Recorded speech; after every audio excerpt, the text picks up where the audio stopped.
Yan doon sa unahan, yan, dyan po yung Apalit Station. Doon sa unahan, wala lang kung abot ba 1 kilometro. So dito yan. Papasok na yan dito sa may bahagi ng palaisdaang parte ng Santo Tomas dito.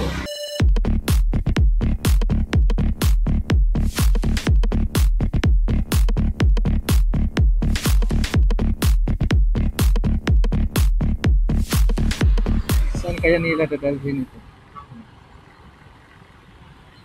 Bibis. Tubo. Ang tubo siya.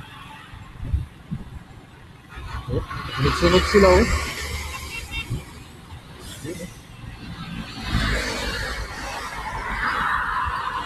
Sunod sila. Factory ang gagawin nila dito. So yun oh. Pero bago ang lahat, salamat Lord sa araw na ito at sana gabayan mo po kami kung nasaan man kami naroroon. Amen. At ngayon ay nandito po tayo ngayon sa may bahagi ng MacArthur Highway. Magmarites tayo at titignan natin yung doon banda ng medyo maganda magmarites ngayon dahil medyo unanay lang yung sikat ng araw yan. So, titignan natin yung development doon sa may bahagi ng Minalin, yung palagi natin pinupunta. At dahil dati yung gantry number 1 nila doon sa may Silhouette, tapos na yun. So, titignan natin baka tinatanggal na nila. At yung gantry number 2 nila na nasa bahagi. So, nandito na po tayo, papasok na po tayo ng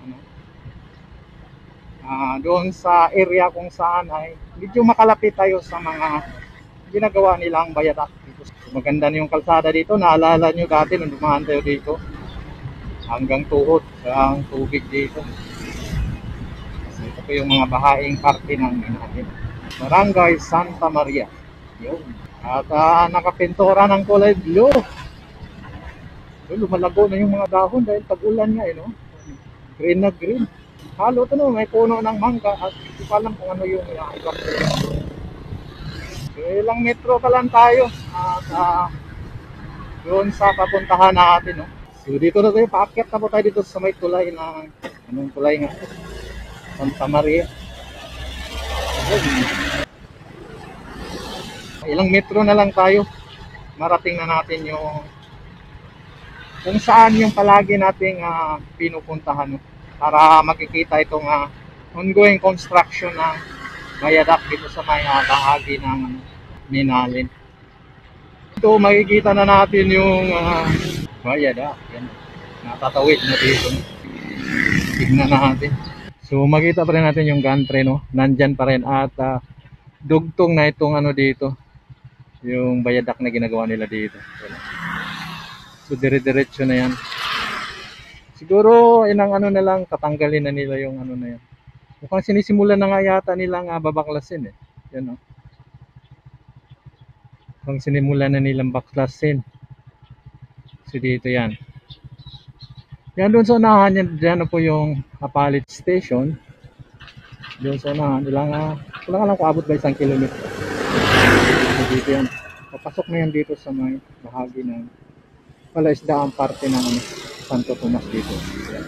So dito na po tayo sa palagi nating pinupuntahan.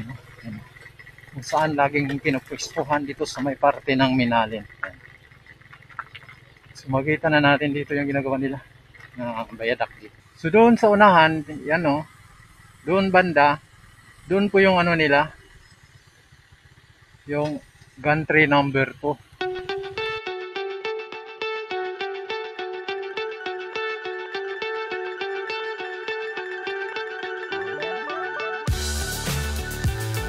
So siguro dito, sa tingin ko dito, gagawa sila dito ng substation. Yan, may mga bakal lalaki ng mga bakal dito. At mayroon na silang sinesemento na nila Yan. So dito pa to parte sa may Minalin Papasok na po ito sa may bahaging palaisdaang bahagi ng Santo Tomas. Dito at dito. Dito naman yung papunta na yan sa may parte ng Apalit Station, kung saan yung gantry nga nila yung gantry number 1 na Silhouette ay sinisimula na nilang baklasin tinatanggal na nila ng motor, winching motor at iba pang mga mechanism. So mga na lang yung natira doon, halos mga beam na lang, no? Main beam na lang yung natitira. Kaya di ko lang alam kung saan nila dadalhin uli yan.